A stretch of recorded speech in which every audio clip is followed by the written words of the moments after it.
Good morning students, आपका हमारे YouTube channel पर हार्दिक स्वागत है। तो जैसा कि आपने देखा कि हम लोग चैप्टर 11 के बारे में डिस्कस कर रहे थे, ठीक है, और 2 वीडियो हम अपलोड कर चुके हैं। ये हमारा आज तीसरा वीडियो है जिसमें चैप्टर चल रहा है हमारा 11 नंबर समाकलन के अनुप्रयोग। कुछ महत्वपूर्ण प्रश्न जिनमें बच्चों को समस्या आती है वो प्रश्न मैंने आपके सामने रखे हैं इन वीडियोज़ के द्वारा। तो आज जो हमारा प्रश्न है, देखिए यहाँ क्वेश्चन लिखा हुआ है, पढ़िए जरा आप इसको कि एक वक्र दिया हुआ है y² बराबर 4ax। बेटा देखो वक्र क्या दिया हुआ है, y² बराबर में 4ax आपको एक वक्र दिया हुआ है। एक आपको बेटा रेखा दे दी गई है y बराबर में 2a, समझ रहे हैं आप मेरी बात, ठीक है, और एक आपको दे दी गई है yx। इन तीनों से परिबद्ध क्षेत्र का क्षेत्रफल आपको बताना है। तो देखिए ये जो प्रवलय देख रहे हैं किस प्रकार का प्रवलय है, मैं आपको पहले ही प्रवलय के प्रकार बता चुका हूं कि प्रवलय हमारे पास में 4 प्रकार के होते हैं, ठीक है ना। 4 प्रकार के प्रवलय हमारे पास में होते हैं। तो ये जो प्रवलय हमारा है ये एक्स अक्ष के सममित वाला प्रवलय है। ये देखिए ये है एक्स अक्ष के सममित, ओके। ये प्रवलय आपको दिया हुआ है। रेखा आपकी बार x बराबर 2a ना देकर के y बराबर 2a रेखा दी गई है जो यहाँ इस x अक्ष के समांतर बनेगी। ये है y बराबर 2a, यानी जहाँ पर y का मान 2a होगा वहाँ बनेगी। सिर्फ आइडिया लेके हमें रेखा बनानी होती है, एग्जैक्ट बनानी जरूरी नहीं है। ये मत सोचने बैठ जाइएगा कि यहाँ पर a का मान नहीं है तो हमें मूल बिंदु से कितनी दूरी पर बनानी है, बस लोकेशन सही होनी चाहिए। अब देखो ये क्या है आपका प्रवलय, राइट। ये क्या है y अक्ष, ये क्या है y बराबर 2a। तो इन तीनों से जो परिबद्ध जो क्षेत्रफल आएगा वो क्या आएगा, देखो ये मैंने जो छायांकित किया जिस भाग को, ये हो गया आपका छायांकित भाग, जो उभयनिष्ठ आपका क्षेत्रफल है जिस क्षेत्रफल को आपने निकालना है। तो आप कहेंगे कि sir area of shaded region, area of shaded region, देखिए क्या आ जाएगा बेटा आपके पास में एरिया ऑफ शेडेड रीजन। तो देखो हर बार जरूरी नहीं है कि सवालों के अंदर जो लिमिट ली जाए वो एक्स अक्ष के सापेक्ष ही ली जाए, हम सवालों को वाई अक्ष के सापेक्ष भी हल कर सकते हैं। अब की बार हम वाई अक्ष के सापेक्ष करेंगे। ये कितना बिंदु है 0, ये कितना बिंदु है 2a, तो लिमिट हो गई 0 से 2a, राइट। अब इस y अक्ष के साथ में एरिया कौन बना रहा है, प्रवलय बना रहा है। ये देखो ये प्रवलय y के साथ में एरिया बना रहा है ना ये, तो यहाँ पर आप y के सापेक्ष कर रहे हैं तो dy आ जाएगा, और dy लेंगे तो x आ जाएगा। उसमें आप dx लेते थे तो y आता था, यहाँ dy लिया है तो x आएगा। अब प्रवलय से लाइए जरा x का मान निकाल करके, x का मान कितना हो जाएगा, y² बटा में 4a हो जाएगा।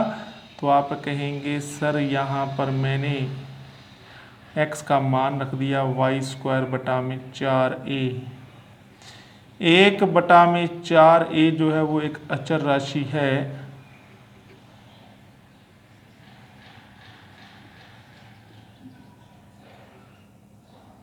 अब बताओ y की घात 2 का समाकलन हो गया y की घात 3 बटा में 3, लिमिट है 0 से 2a, ठीक है।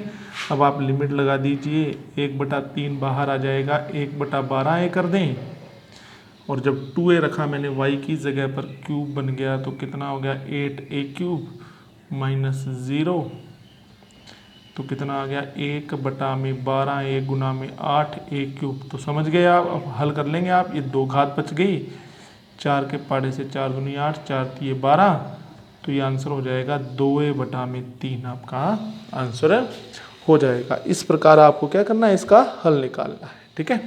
चलिए अब हम आगे की चर्चा करते हैं। तो ये हमारा प्रश्न हो गया। चलिए नेक्स्ट प्रश्न देखते हैं हम। तो मैंने यहाँ पर 2 प्रश्न लिखे हैं जो एक जैसे हैं आपकी किताब में, कि समाकलन विधि का प्रयोग करते हुए त्रिभुज का क्षेत्रफल ज्ञात कीजिए। समाकलन विधि का प्रयोग करते हुए त्रिभुज का क्षेत्रफल ज्ञात कीजिए। ये दोनों प्रश्न एक ही हैं, बस इस प्रश्न के अंदर आपको शीर्ष दिए हुए हैं और इस प्रश्न में आपको भुजा दी हुई है, बस इतना ही अंतर है, याद रखिए। ठीक है ना। तो हम पहले शीर्ष वाला सवाल सीखते हैं कि अगर हमें शीर्ष दे दिए जाएं तो हम क्षेत्रफल किस प्रकार ज्ञात करेंगे। तो देखो, सबसे पहले हम यहाँ पर हमारा त्रिभुज बना लेते हैं दिए गए शीर्षों के अनुरूप। चलिए, ये एक्स डैश, ये एक्स, ये वाई और ये वाई डैश, ये ओरिजिन हो गया। अब देखिए, एक आपके पास में है 2 0, यहाँ कहीं मान लेते हैं हम हमारा बिंदु 2 0 जो कि ए शीर्ष है आपका, राइट है बेटा।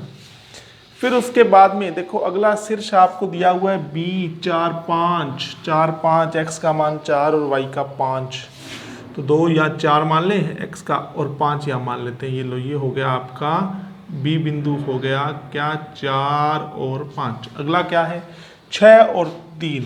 आगे चलिए थोड़ा सा, ये नॉर्मल सी बात है, यहाँ 4 लिया तो 6 आगे आएगा, तो ये 6 मान लो, यहाँ मान लिया मैंने 6 और 3, थोड़ा सा ऊपर जाइए।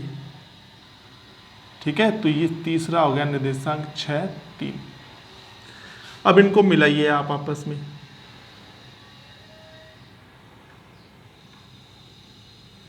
ये देखो ये मिल गया, इसको भी आपस में मिला दीजिए, ये मिल गया, और इसको भी आपस में यूं मिला दीजिए। तो आपने देखा कि आपको यहाँ एक त्रिभुज नजर आ रहा होगा।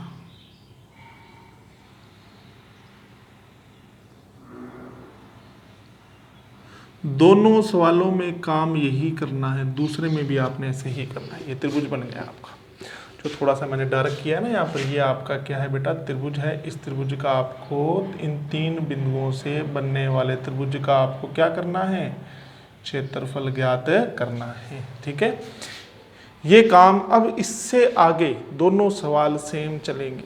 ठीक है, बस ये ध्यान रखिएगा, इस सवाल के अंदर शीर्ष देकर ना देकर के क्या दी हुई हैं, भुजाएं दे रखी हैं। क्या दी हुई हैं, भुजाएं आपको दे रखी हैं। ठीक है, पर आपको भुजाओं से शीर्ष निकालने पड़ेंगे, भुजाओं से शीर्ष निकालने पड़ेंगे। ठीक है ना। तो देखिए, आपको यहाँ देखो, इस सवाल को, इन दोनों सवालों को करने के लिए भुजा प्लस शीर्ष दोनों की आवश्यकता है। इसने क्या किया, एक सवाल में तो आपको दे दिए शीर्ष और एक सवाल में आपको दे दी भुजाएं। जिसमें दिए हुए हैं शीर्ष उसमें निकालनी पड़ेंगी भुजाएं, और जिसमें दी हुई हैं भुजाएं उससे निकालने पड़ेंगे आपको शीर्ष। समझ गए मेरी बात आप। तो चलिए, अब यहाँ पर आपको जो ये आपको जो त्रिभुज दिखाई दे रहा है, देखो सब बच्चों को दिखाई दे रहा है ना ये त्रिभुज, इसका क्षेत्रफल निकालना है। इस त्रिभुज में कितनी भुजाएं हैं जरा मुझे बताइए। तो आप कहेंगे सर 3 भुजाएं हैं, कौन कौन सी जरा बताइए। एक तो है ए बी भुजा, कह रही ए बी भुजा, और 2 बिंदुओं को ए और बी, देखो 2 बिंदुओं को मिलाने वाली रेखा का समीकरण होता है y minus y1 y2 minus y1 बटा में x2 minus x1 and x minus x1। अब चलो ए बी निकाल रहे हो तो आपके पास में ए जो है वो x1 y1 का काम करेगा, बी जो है x2 y2 का काम करेगा। तो y1 हो गया 0, फिर 5 माइनस 0, फिर आपके पास में हो गया 4 माइनस 2 और x माइनस 2। तो आप कहेंगे सर क्या आ गई भुजा y बराबर 5 बटा में 2 x माइनस 2। लो जी, एक भुजा निकल गई आपकी। ऐसे ही बेटा आपको निकालनी है दूसरी भुजा, वो है हमारी BC भुजा। सेम फॉर्मूला लगाना है, ये का यही फॉर्मूला लगेगा तीनों में, ये का यही फॉर्मूला। तो BC के लिए देखो, B करेगा x1 y1 का काम, C करेगा x2 और y2 का काम। तो क्या हो जाएगा y minus y1 y2 minus y1 बटा में x2 minus x1 and x minus x1। तो y माइनस 5 बराबर जरा बताइए कितना हो गया, -2 बटा में 2 x माइनस 4, ठीक है। आपको ऐसा ठीक है, बिल्कुल सही चल रहा है ना अपना। चलो अब आप कहेंगे कि सर ये 2 से 2 कट जाएगा 1 पर, यानी -1 हो गया, तो -1 का ब्रैकेट में मल्टीप्लाई किया -x + 4 हो गया। अब ये माइनस का 5 उधर जाएगा, 4 में जुड़ जाएगा और ये बन जाएगा 9 - x। ये आपकी दूसरी भुजा निकल गई BC। ऐसे ही आपको निकालनी है तीसरी भुजा, ठीक है ना, AC भुजा आपको फिर निकालनी है। मैं पहले ही कह चुका हूँ, सवाल चाहे शीर्ष वाला आए चाहे भुजा वाला आए, ऐसे आपके पास 4 सवाल और हैं आपकी बुक के अंदर। 2 उदाहरण हैं, 2 विविध प्रश्नमाला में हैं, ठीक है, जिसमें एक शीर्ष वाला है और एक भुजा वाला है। तो घबराए नहीं, तरीका सेम रहेगा। अब तो सिर्फ पैटर्न आप पक्के कर लीजिए कि ऐसा सवाल आए तो ऐसा करना है। अब जरूरी नहीं है एग्जाम में अगर ये सवाल आ जाए तो जरूरी नहीं है कि यही शीर्ष और यही भुजाएं आपको वहाँ मिलने वाली हैं, ठीक है। इनमें देखो बदलाव होता रहता है, तो आपका तो पैटर्न जो है ना, मेथड जो है वो कंप्लीट होना चाहिए। अब हम कर रहे हैं AC की बात। फॉर्मूला वही लगेगा, 2 भुजाओं को, 2 बिंदुओं को मिलाने वाली भुजा कैसे ज्ञात की जाती है, समीकरण कैसे ज्ञात की जाती है। तो देखिए अब कॉमन सेंस की बात है, पहले वाला बिंदु x1 y1, दूसरे वाला x2 y2। तो देखो y1 0, y2 3 -0, x2 कितना 6 -2, फिर x -2।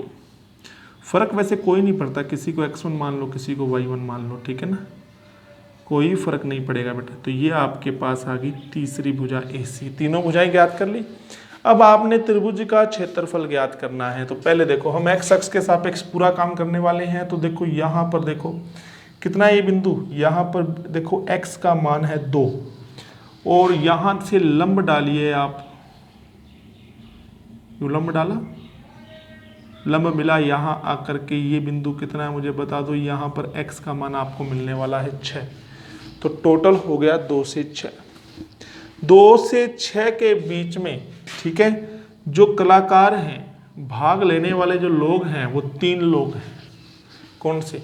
AB, BC, AC। और हर बंदे का, ठीक है, पर्सनली, ठीक है ना, प्रत्यक्ष रूप से अलग अलग अपने को हिसाब किताब करना होता है। तो इसलिए आप इस B से फिर लंब डालिए। क्यों डाला गया ये लंब यहाँ पर ये बताएगा, ठीक है, ये भी लंब है और ये भी लंब है। मैं आपको बता दूं ये कितना, देखो लंब डालोगे, यहाँ पर x निर्देशांक 4 है ना, तो यहाँ पर x की वैल्यू 4 ही मानी जाएगी, ठीक है ना। तो देखो अब आप ध्यान से देखिएगा बेटा, मेरी बात सुनो, ठीक है। ये यहाँ पर लंब इसलिए डाला गया है B से, क्योंकि B इस लंब से इस तरफ तो कौन है? AB है। इस लंब से इस तरफ कौन है? BC है। और पूरा A से लेके यहाँ तक पूरा कौन है? AC है। तो 3 कलाकार हो गए अलग अलग, ठीक है ना। तो आप कहेंगे सर त्रिभुज का क्षेत्रफल, त्रिभुज ABC का क्षेत्रफल, देखो बच्चों कैसे निकाला जाएगा क्षेत्रफल, ठीक है। सबसे पहले हम बात करेंगे AB की। तो आप सबसे पहले ना एक काम कर लो, x अक्ष के सापेक्ष हिसाब किताब चल रहा हो ना, तो तब तो आता है y dx, क्योंकि x अक्ष के सापेक्ष लिमिट लेंगे तो dx आएगा और dx के साथ में y आएगा, ठीक है। फिर वापिस 3 बार है ना y dx, ठीक है, और फिर बीच में प्लस माइनस बाद में लगाएंगे, फिर y dx। 3 कलाकार हैं, इसको लिख दो AB, ये हो गया हमारा BC और ये हो गया हमारा AC।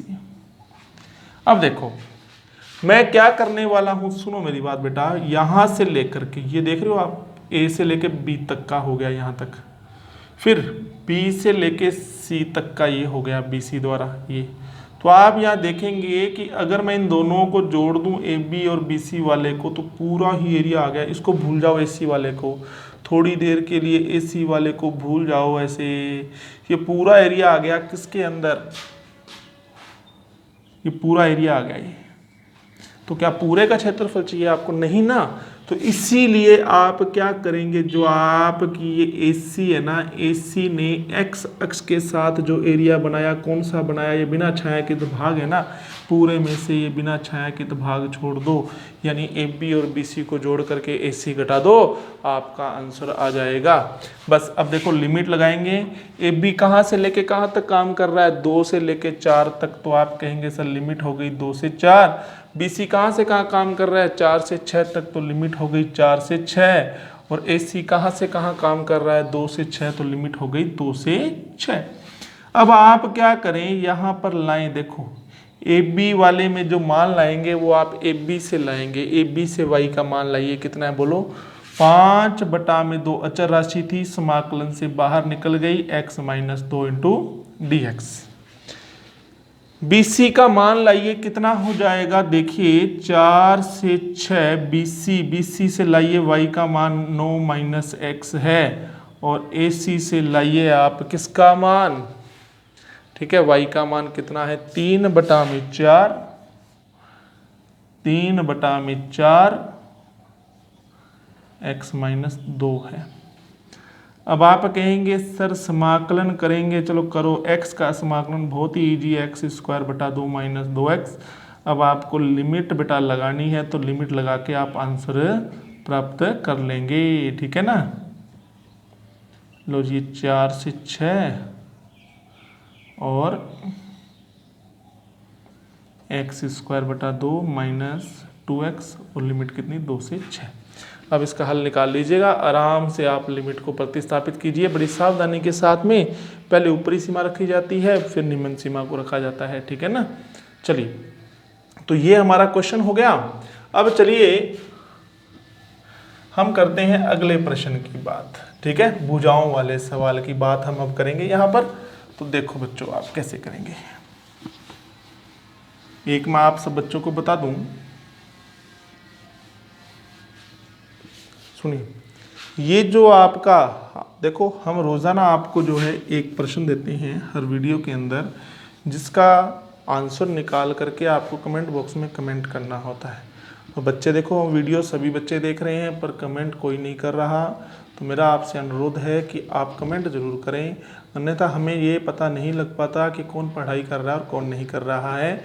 ये सिर्फ आपकी हेल्प के लिए ही वीडियो बनाए जा रहे हैं, जिससे आपकी तैयारी कमज़ोर ना हो, ठीक है। तो जैसा हम आपका साथ दे रहे हैं, तो आप भी जो है हमारी बातें जो हम आपको कहें उसकी मतलब पालना कीजिए, ठीक है, और उसके अनुरूप चलिए, जिससे हमें मतलब मुश्किल ना हो।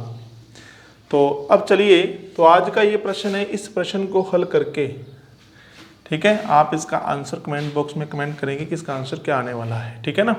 चलिए, तो अब देखो आपके पास में अगला क्वेश्चन है कि जिसमें आपको 3 भुजाएं दे दी गई हैं। देखो आप 3 भुजाएं दे दी गई हैं, कौन कौन सी, 3x - 2y + 3 = 0। अगली भुजा है x + 2y - 7 = 0। और मैं पहले ही कह चुका हूं कि दोनों सवालों में क्या अंतर है, बताओ आप, कि एक सवाल में हमें भुजाएं दे दी गई हैं और एक सवाल में हमें शीर्ष दे दिए गए हैं, ठीक है। जरूरत हमें दोनों की पड़ने वाली है, ठीक है। उसमें शीर्ष दिए हुए थे तो भुजाएं निकाली थी आपने, यहाँ भुजाएं दी हुई हैं तो शीर्ष निकालेंगे। अब आप एक काम कीजिए, यहाँ से y का मान निकालिए, कितना आएगा, 2y = 3x + 3। तो यहाँ से आपको y का मान मिल गया कि 1/2, ये ऐसे करो, इसको 3 कॉमन ले लो अंदर से, 3/2 x + 1। यहाँ से y का मान निकालो तो क्या आ जाएगा, y बराबर, बेटा निकाल लेना, मैं आपको खुद डायरेक्ट निकाल के दे रहा हूँ, 7 - x। यहाँ से y का मान निकालो बेटा, कितना आ जाएगा, 1/2 x + 1। इसको आप मान लीजिए कि मानना ये हमारी AB भुजा है, मानना ये हमारी BC भुजा है, मानना ये हमारी AC भुजा है, मान लिया आपने, ठीक है। अब आपको चाहिए शीर्ष, तो पहले हम AB व AC भुजा लेते हैं। सुनिएगा, हमने ली AB व AC भुजा ली हमने, ठीक है। इन दोनों भुजाओं में y को बराबर रख लीजिए, दोनों भुजाओं को बेटा हल करना है। हल करने की बहुत विधियां होती हैं, मैं प्रतिस्थापन विधि लगा रहा हूँ, विलोपन विधि होती है, बहुत विधियां होती है, जैसा आपको उचित लगे वैसा कर सकते हैं। ये कट जाएंगे, ठीक है। 3 से गुना किया, 3x + 3 = 7 - x, 4x बराबर में 4x का मान आ गया 1। अब किसी एक में जाकर के x का मान 1 रख दीजिए, y का मान आपको 3 मिलने वाला है, ठीक है ना। तो आप कहेंगे सर ये जो बिंदु आपने निकाला, तो बताओ AB व AC भुजा, एक भुजा AB है, एक भुजा AC है, दोनों के अंदर कॉमन बिंदु कौन सा होगा? A बिंदु होगा। तो A के निर्देशांक हो गए 1 और 3। A के निर्देशांक क्या हो गए? 1 और 3। शीर्ष निकाल रहा हूं मैं। इसी प्रकार चलिए बेटा आप भुजा ले लीजिए BC व AC। अब क्या BC और AC को बराबर रख लो, 1/2 7 - x बराबर 1/2 x + 1। ये फिर कट गए, तो आप कहेंगे सर 7 - x बराबर आ गया x + 1, तो 2x बराबर में हो गया 6, तो फिर x का मान आ गया 3, और x का मान 3 यहाँ रखोगे तो y का मान आपको 2 मिलने वाला है। और बताओ AB व AC में कॉमन पॉइंट कौन सा है? C है, तो ये भैया C के निर्देशांक है, ठीक है। 2 शीर्ष पता लग गए। अब हम चलते हैं AB व AC पर। कौन सी लेते हैं?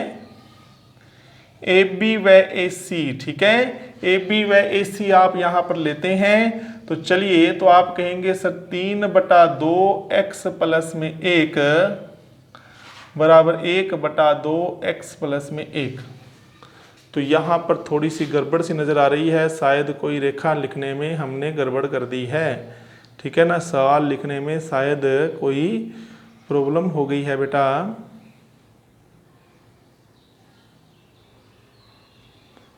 वो भी अपना x + 1 दे रहा और ये भी x + 1 दे रहा है, ऐसा तो संभव नहीं है।